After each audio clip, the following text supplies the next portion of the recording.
And while we are busy tracking the vaccine updates, here's one thing we cannot forget. The threat from the Wuhan virus is far from over. Our next report gives you two reasons why we absolutely cannot afford to let our guards down.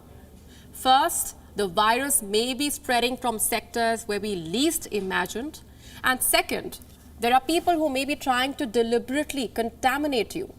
Take a look. There are no cars in the parking zone of the Shanghai Pudong International Airport. Only a growing line of people in PPE kits waiting for their turn to be tested for the Wuhan virus.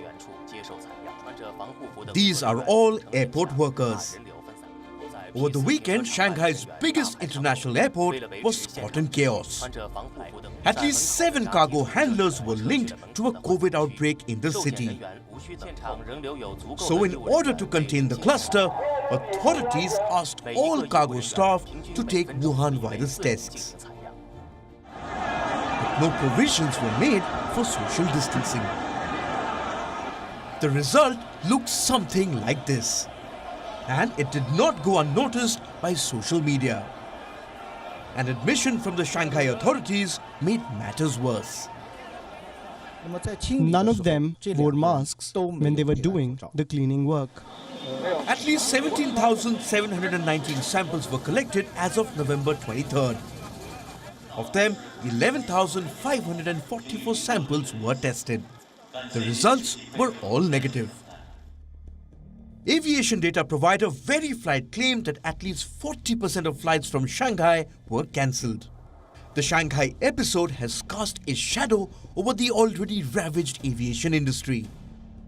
Here's what else will now be viewed with added caution.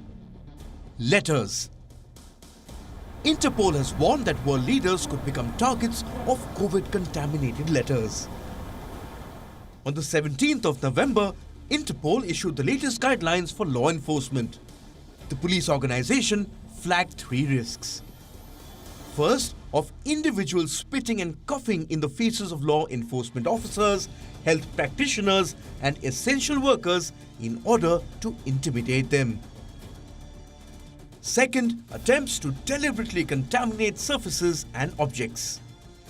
And third, contaminated letters targeting political figures. Interpol added that infected individuals may deliberately move from affected areas to non-affected areas. With individuals trying to take advantage of a health crisis, deliberate contamination is the latest threat. There is a greater need now to stay alert, to stay safe.